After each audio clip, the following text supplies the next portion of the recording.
for all of you, just going into the overtime period, what was said, what was kind of the focal point? It looked like you guys turned it on a little bit to eke this one out. Yeah, I think we just realized it was winning time, obviously, and we had another opportunity to be able to walk out of here, winning game one, and I think everybody locked in and we were able to do it. Sandy, is there any immediate update on Brianna? No, we only just got back to the locker room. I'm sure she'll be evaluated soon. Sabrina, how much do you think experience kind of took over in that overtime period? A lot. I think we looked around and kind of realized we'd kind of been in that position before with the majority of us. Just understanding how important overtime is and knowing we had another gear to get to. And, I'm really just proud of the way that we stuck together. We weathered the runs that they went on and ultimately found a way to win.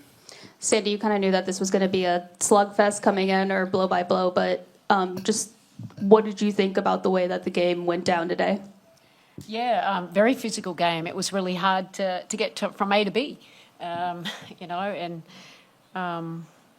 but in the end, I think just our resiliency paid off and a little, like you said, a bit of our experience, and we just made some shots. But I thought defensively, we hung our hat on that, which is what we have to in the playoffs, and we rebounded really well. So 2 good things that we worked on going into this game. For Coach, Natasha Cloud had a big game for you guys tonight. Obviously, she was with the Mercury a season ago. Do you think that had any, extra motivation or maybe helped her at all in this one? Yeah, it's a question you'd probably have to ask her. I'm sure it did. This is her old team, but she's with New York Liberty now, and I think that was just, she knows what she needs to do to come out to help us win, and she was massive tonight at both ends of the floor. She had to guard Copper down the other end, but she made some really timely shots and she controlled the game for us. Greg Moore, Arizona Republic. Coach, I was looking at you guys' three-point percentage, and I was just curious how important was it for you guys to be able to make open jump shots and, just hit the stuff that was there in front of you? Yeah, we probably missed a few that we'd like to make in that first half in particular and in the second half. But we got 33 up here. We made 10. We're a great three-point shooting team, as are they. I think that's where it came down to. We made a few more than them, and Leo Phoebe's none bigger than that 3 in overtime. Hey guys, it's good to see you. It's Aya Abdeen for the 9450. Congrats on the win. I would like to ask about Leonie Fiebich's contributions, and especially that dagger in game 1 that she hit. I'm just curious to know, what are your impressions of that? Yeah, it was huge. It's funny. She had missed some early on, and I knew she was going to hit the biggest one of the night. It's just what she does, and she hit, that baseline back cut for a layup right before, and then came down and hit a 3, and she's one of the best three-point shooters in the world, and we know that. We continue to believe in her. She continues to believe in herself, put in the work, but, that was the biggest shot of the night that she hit and kind of just solidified us winning this game. Over here in the back, Ellie Abgabai, Sports 260 AZ. This one's for Jonquel. Down the stretch, how much of a point of emphasis was it for you to establish that inside on both sides to really push this one through over the line? Yeah, they were, attacking the basket a good bit, so I just wanted to be able to protect the rim, and then, use my rebounding to be able to help us close out possessions, and ultimately win. So it was extremely important, but altogether it was just a really great team effort. We got one, now we got to go back to New York and get the second one. Hey, y'all, for Coach Brondello. So throughout the regular season series, we talked a lot about the cross-matching and the switching and things like that between both teams. We saw more Jonquel on Alyssa Thomas than I feel like we did in the regular season series. I was just curious what kind of goes into that type of decision, and how long do you stick with something before you kind of adjust, or, how do you kind of feel that out? Yeah, look, we're human-driven, data-informed, so we kind of know with the experiences that we've had in these 4 games what works, and with the luxury of having JJ and Brianna Stewart out there, being able to show AT some different looks, but it's, we had to work out what we wanted to give up, and I thought they did a great job. Sabrina, Dana Scott, Arizona Republic. In the last 7:37 and in the fourth quarter and also in overtime, McConney held you scoreless. And what adjustments did you have to make in order to get through and pass by that disruption that she caused to you? Yeah, I mean, the great thing is I'm not just a scorer, and I was able to continue to facilitate and find ways to help us win, through my facilitating. And I think that's something I've always been able to, hang my hat on, is knowing the gravity that I have with the ball in my hands as a scorer, but most importantly as a passer, and continuing to find different angles and what they were doing, how aggressive they were being, with me as a pick and roll player. And I think the great thing about a series is you kind of can learn, you watch the film, you make the adjustments needed, and you have to come back in a few days and try and win again.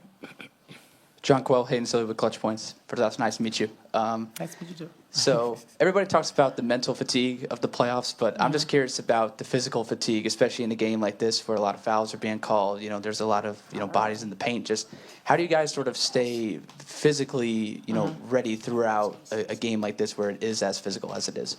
I mean, you get treatment. You understand that that's just the nature of the playoffs, and that physicality is just how it's going to be. It's going to be really turned up from another level from the regular season. And I think experience kind of helps us out in that aspect as well, because we're used to it and we understand what it took last year to be able to go the distance. So, that's just the nature of the playoffs. Hey, Sandy Barry Bloom from Sportico. With your experience, now you go into game 2, you got really a massive advantage going home to wrap up the 3-game series. How do you not let that overwhelm you and basically just look at it like any other game, because you don't have to win this game, but you want to? Yeah, no, 100%. Look, we know what situation we're at. We have the advantage. We went on a away game and we won on their home court. Now the advantage is for us to take care of it. And this, like you said, it is an experienced team. We've been here before and we know what our goal is, and, we want to keep playing. We'll go over to Zoom, starting with Ben. Thanks, Brian. Tasha's 9 field goals that she made tonight is the most she's made since coming to the Liberty. How have you seen her game on offense develop from the start of training camp to eventually culminate in her performance tonight? Yeah. Look, Tasha's been good for us. We know she has the ability to get downhill. I thought she did a great job of that. But I think where she's grown this year is just really being steady, and when they're going under, which every team does, is being ready to shoot that 3-ball. And she's been shooting the 3-ball extremely well lately.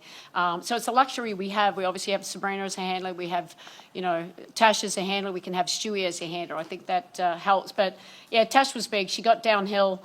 Was great for us, and with confidence too, and that's what we want, because it's hard to.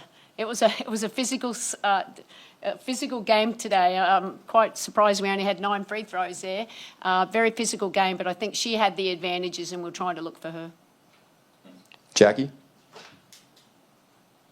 Hi, JJ, for you, there was talk about how much the defense was going to play a role in this series. I guess just what do you think worked the best defensively, and how would you assess how connected the group was on defense?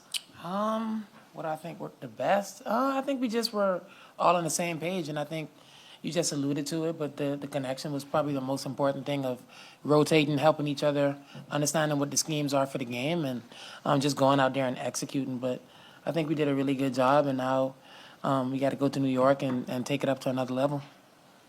And Sabrina, if you could take us through sort of how you were able to keep your composure after Stewie went down, and you were able to find Leo on that backdoor cut, which was critical. Like, what were you seeing on that play? I think just trying to be in the moment and understand what they were doing defensively, and, it was kind of sending whoever at the ball, and I knew, they were going to I had an angle to attack downhill and knew the defenders were going to be watching the ball, and so I knew that it'd be a perfect opportunity to get Leo on a back cut. She read it perfectly, timed it perfectly, but I think kind of what I alluded to earlier, obviously scoring's great, but I think continuing to find different ways to attack defenses and kind of keeping them on their toes is something we've gotten really good at, and you can't really go into a series, especially in the playoffs, like premeditated on what it is you want to do. It's just whatever it takes for the team to win, that's what you do. And, for me, it was being able to hit her on that back door, which was huge, and, props to her for staying ready. Kendra? Thank you. Kendra Andrews, ESPN. Sandy, I'm curious of any conversations that you may have had with Stewie initially after the injury. I know she came back in, played a little bit. She looked quite a bit in pain, at least from through the TV screen, and then you took her out. What can you share with us about just any check-in that you did have with her in that moment? Yeah, I mean, she asked me to sub her out there, and she looked uncomfortable, so that was the reason we took her out there. And then we're just, we'll just be hoping that she'll be okay. Thank you. We'll finish with Fifi. Hey, Sandy. From the start, JJ was on Thomas at the point of attack. With JJ out the paint, there was open opportunities for cutters on the back end. Is just that something that you're going to have to deal with if JJ is away from the basket? Yeah, no, 100%. But JJ, she defends everyone everywhere and does such a good job. But everyone has to be aware about what's their, know your personnel, what they want to do off the ball. I mean, Alyssa had the ball in the middle a lot, and they've got so many different options out of it. For the most part, I thought we did really well to keep this team to 69 points. I mean, that's in an overtime game. Defense was really strong for us today. Thanks, everyone. Thank you. Sabrina, Go ahead. Go ahead. Again, Sabrina, real quick. You were in the paint when Alyssa Thomas had that looked like an open layup, and she missed it. Just take us through that sequence. What's going through your mind as the shot was going up?